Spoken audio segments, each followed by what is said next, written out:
तर hi hello, कशात आहे? होप छानच असाल. तर ही आजची जी सकाळ आहे तर ती आहे गावाकडची. तुम्हाला व्हिडिओचा स्टार्ट जो आहे तर ते बघून कळलंच असेल. तर बघा, गावाला गेल्यानंतर सकाळ सकाळ जो आहे तर तो झाला होता पाऊस चालू. आणि अशा पद्धतीने जे आहे तर ते सगळीकडे खूप छान आणि प्रसन्न वातावरण होतं. तर इथे बघा, ही फुलं जी होती तर सकाळी मी जेव्हा घरातून उठून बाहेर जेव्हा आले तर ही फुलं जी आहे तर ती लक्ष वेधून घेणारी होती. कारण त्यांचा सकाळच्या वातावरणात कलर जो आहे तर तो खूप छान असा उठून दिसत होता आणि मनाला प्रसन्न करणारा सुद्धा वाटत होता. तर ही जी फुलं आहेत तर ही आहे आंबाडीची. तर तुम्हाला माहीत असतीलच, पण म्हटलं की तुमच्यासोबत शेअर करावा. खूप छान आणि मनमोहक जे आहे तर ते दृश्य गावाला गेलं तर पाहायला आपल्याला बघायला भेटतं. तर माझ्या सासरी तर हा जो वेव्ज आहे तर हा आहे माझ्या सासरकडचा. तर घराच्या मागं जे आहे तर ते अशा पद्धतीने ती आंबाडी होती आणि समोर ह्या जे डोंगर आहेत तर छोट्या छोट्या टेकड्या म्हणायला काय हरकत नाही. तर तशा पद्धतीचं जे वेव्ज आहे तर हा जो वेव्ज आहे तर तो सगळा माझ्या घरातून, म्हणजेच की आमच्या घरातून दिसतो. सासरचे जे घर आहे तर त्या घरातून अशा पद्धतीचा वेव्ज दिसतो. तर इथे बघा, हा आहे पंपकिनचा वेल. तर आमच्या गावाला तर याला भोपळा बोलतात. तर त्याचा वेल अशा पद्धतीने होता आणि त्याची जी फुलं आहेत तर तीसुद्धा खूप छान होती आणि आपलं जे मन आहे तर त्याच्याकडे वळवून घेणारी होती. आणि सकाळची मॉर्निंग, थोडा थोडा पाऊस आणि हे सारं जे दृश्य आहे तर ते मन एकदम भरून किंवा मन प्रसन्न आपण ज्या पद्धतीने म्हणतो तर तसं काहीसं जे वातावरण आहे तर ते गावाला गेल्यानंतर बघायला भेटतं. तर मी गावी जर गेले आणि सकाळचा जो वेळ आहे तर तो खूप सारा हे जे दृश्य आहे तर ते मनात साठवून ठेवण्यासाठी घालवत असते. तर त्यानंतर फायनली आता उठल्यानंतर बाहेरचं जे दृश्य आहे तर ते सगळं बघून झाल्यानंतर मी आले होते किचनमध्ये. तर हा जो फ्रीज आहे तर हा फ्रीज पप्पांनी दिला होता मला लग्नात. आणि तिकडे तर काय आपण राहतो तिकडे तर अगोदरच होता फ्रीज. सो लग्नात दिलेला जो फ्रीज होता किंवा भांडे, मला ज्या काही लग्नात वस्तू दिल्या होत्या तर त्या सगळ्या मी गावीच ठेवल्या होत्या. तर इथे बघा, आता किचनमध्ये आल्यानंतर मी पहिल्यांदा ठेवलं होतं पाणी तापायला. तर तुम्ही म्हणशाल की इतक्या छोट्या भांड्यात. तर गावाला उठल्यानंतर पहिल्यांदा फ्रेश वगैरे व्हायचं आणि नंतर अंघोळ करत असतो. तर त्यामुळे तर कारण बारकी पण रडत होती, तिला पण जरा सर्दी खोकला झाला होता. तर म्हटलं अगोदर थोडंसं फ्रेश व्हावा, बाहेरचं जे वातावरण आहे ते एन्जॉय करण्यासाठी. तर पटकन पाणी ठेवल्यानंतर मी बाथरूममध्ये आले आणि बाथरूममध्ये आल्यानंतर आपला जो ब्रश आहे रेग्युलरला तर तो ब्रश वगैरे करून झाला. तर बाहेर जो आहे तर ती पावसाची रिमझिम किंवा बुरबुर जी आहे तर ती चालूच होती असं म्हणूयात आपण. तर ब्रश वगैरे किंवा फ्रेश वगैरे झाल्यानंतर मी आले होते किचनमध्ये आणि त्यानंतर मी ठेवलं होतं लगेचच दूध तापायला.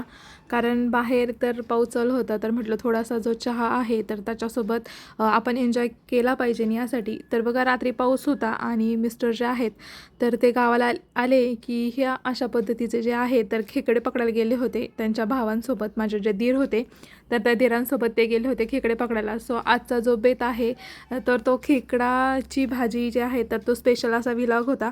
आणि गावाकडचं सकाळचं जे रुटीन असतं तर ते कशा पद्धतीने असतं ते पण तुमच्यासोबत शेअर करावा म्हणून हा जो व्हिडिओ आहे तर तो मी शूट करण्याचा थोडासा जो प्रयत्न आहे तर तो केला होता. तर फायनली आता दूध वगैरे तापात ठेवून झाल्यानंतर मी इथे ठेवणार होते चहा. कारण सकाळी जर उठलं आणि असं मनमोहक जे वातावरण आहे तर ते जर असलं तर मनाला खूप भारी वाटतं. तर अजून तर काय कौस्तुभ आणि माऊ जे आहे तर ते उठले नव्हते आणि त्यासाठी माझी ते जी लगबग चालली होती. तर मी म्हटलं की ते जर उठले ना तरी ते खूप चिडचिड करतात किंवा त्यांच्याच मागे जावं लागतं. खूप सारं लक्ष जे आहे तर ते तिच्याकडे द्यावं लागतं. कारण गावी गेलं तर ती कुठं पण जाते आणि गवत वगैरे खूप सारे वाढलेले होते यासाठी. तर बऱ्यापैकी चहा होता आणि तो मी एन्जॉय केला की ती उठेपर्यंत मी जर चहा घेतला तर तिच्याकडं किंवा निवांत मला जो वेळ आहे तर तो भेटतो. तर त्यानंतर मगाशी जे दाखवले होते खेकडे तर इथे मी आता बसलेले आहे खेकडे नीट करायला. कारण माऊ उठलेली नव्हती तोपर्यंत सगळं माझं काम जितकं लवकर मला करता येईल तर तितकं लवकर मी करायचं ट्राय करत असते गावी गेली की. कारण ती जर उठली तर तिच्याच मागे जावं लागतं किंवा तिच्याकडेच लक्ष द्यावं लागतं. ती खूप गवतात वगैरे सुद्धा जाते, तिला अजून काही कळत नाही यासाठी. कौस्तुभ नॉर्मली झाला आहे मोठा, तो आता एवढा काही वैताग देत नाही, पण तिच्याकडे खूप सारं लक्ष द्यावं लागतं. तर इथे बघा, सर्वात अगोदर जे खेकडे आहेत तर ते मी सगळे छान असे धुवून घेणार आहे. तर इथे नॉर्मली मी आता ते खेकडे जे आहेत तर ते 2 पाण्याने धुवून घेते. तर आता बघा ते स्वच्छ कसे करायचे ते सुद्धा ह्या व्हिडिओमध्ये मी शेअर केलेलं आहे. तर चॅनलवर नवीन असाल, चॅनलला सबस्क्राईब केलं नसेल तर चला पटकन चॅनलला सबस्क्राईब करा, की जेणेकरून नवीन व्हिडिओ आला की तो लगेच तुमच्यापर्यंत पोहोचला जाईल. आणि हो, त्यासाठी आपल्याला बेल आयकॉनसुद्धा प्रेस करायचा आहे, की रोजचा जो व्हिडिओचा अपडेट आहे तर तो लगेच तुमच्यापर्यंत पोहोचला जाईल यासाठी. सो चला आता भन्नाटाची जी रेसिपी आहे तर ती आपण आता करूयात. तर ही रेसिपी आज मी न करता माझ्या सासूबाई करणार आहेत. तर त्यांची रेसिपी कशा पद्धतीने असते किंवा ते कसे करतात, तर बघा प्रत्येकाची जी पद्धत आहे तर ती वेगवेगळी असते. नॉर्मली माझीसुद्धा वेगळी आहे आणि आमच्या सासूबाई आहेत तर त्यासुद्धा वेगळ्या पद्धतीने ही जी भाजी आहे तर ती करतात. तर ती कशा पद्धतीने करतात ती जर बघायची असेल तर तुम्ही व्हिडिओ लास्टपर्यंत नक्की बघा, जेणेकरून ती भाजी कशी करतात किंवा त्यामध्ये ते काय काय टाकतात तर ते तुम्हाला बघायला भेटेन यासाठी.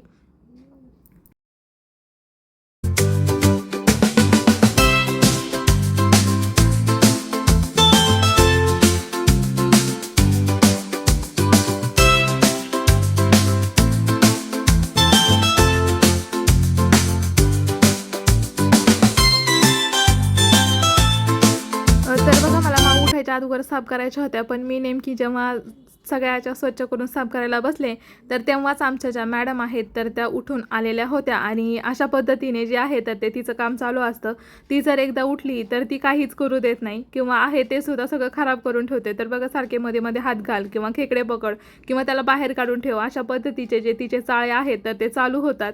तर त्यामुळे गावी जर गेले, कारण तिकडे इथे कसं घरी असल्यावरती तिला खेळायला वगैरे टॉयज किंवा टीव्ही वगैरे पण आहे, गावाला सुद्धा आहे टीव्ही, पण कसं ती बघत नाही तिकडे जास्त, कारण मोकळं तिला जास्त दिसतं बाहेरचं वातावरण.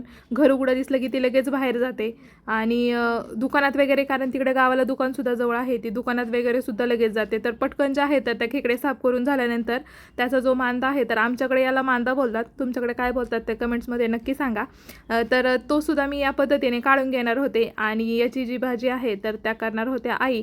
तर पटकन मी जो मांदा आहे तर तो काढून घेतला होता आणि तोपर्यंत तिचे पप्पा उठले होते.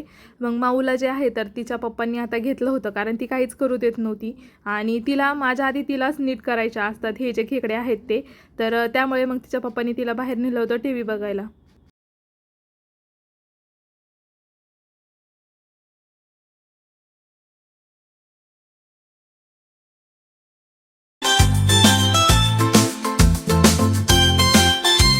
तर ते सगळं झाल्यानंतर इथे वाटणासाठी आईने घेतलेले आहेत कोथिंबीर नव्हती म्हणून धने, कांदा आणि खोबरं आणि लसूण. तर आई त्यामध्ये हिंबड जिरा जो आहे तर तो घालतात. तर बघा हा हिंबड जिरा जो आहे तर तो आमच्या दरवाजाच्या समोर किंवा घराला लागूनच आहे. सो काही लागलं की बाहेर यायचं आणि घेऊन जायचं. तर इथे मी आले होते हिंबड जिरा न्यायला, कारण आई पाट्यावरती जो आहे तर तो मसाला वाटत होत्या.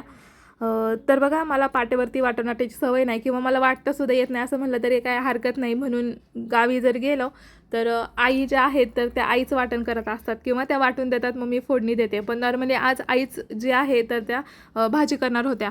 तर आईंनी ते एक मीडियम साईजचा जो कांदा आहे तर तो घेतलेला आहे कापून, आणि तो थोडासा तेलात त्यांनी अगोदर थोडासा कढईमध्ये भाजून घेतला आणि मग नंतर त्यामध्ये तेल ओतलेलं आहे.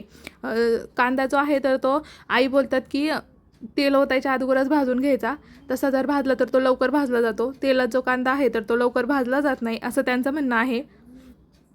सो त्यांनी नंतर तेल टाकलं आणि त्यामध्ये आता टाकलेले आहे हळद. आणि तुमच्या आवडीनुसार तुम्ही मसाले टाकू शकता, तुम्ही जे काही मसाले वापरता. तर यामध्ये एक्स्ट्राचा जर ॲड करायचा असेल तुम्हाला तर तो मटन मसालासुद्धा तुम्ही यामध्ये ॲड करू शकता. तर आईंनी यामध्ये घरगुती जो मसाला आहे तर तो मसाला, मिरची पावडर, हळद आणि हे टाकलेलं आहे तमालपत्र. तर हे सुद्धा ऑप्शनल आहे, तुम्हाला टाकायचे असेल तर टाका, काय हरकत नाही. तर ते टाकून झाल्यानंतर आता छान असं आईंनी घेतलेलं आहे ते मिक्स करून. तर बघा तुम्हाला आजची रेसिपी कशी वाटते ते कमेंट्समध्ये सांगायला अजिबात विसरू नका. तर आईंनी त्यानंतर आपण जो मांदा काढला होता तर तो त्यामध्ये टाकून अशा पद्धतीने एकत्र करून घेतलेला आहे. आणि त्यानंतर जे साफ केलेले आपले खेकडे होते तर ते आता आपण यामध्ये टाकणार आहोत. तर गावाला तरी अशा पद्धतीने जी आहे तर ती भाजी केली जाते. तर बघा त्यामध्ये आपण जे वाटण केलं होतं तर ते सुद्धा टाकून घ्यायचं आणि तुम्हाला जेवढा ग्रेव्ही पाहिजे तेवढा पाणी त्यामध्ये टाकून शिजवून घ्यायचं आहे. सो आजचा व्लॉग कसा वाटला ते कमेंट्समध्ये नक्की सांगा.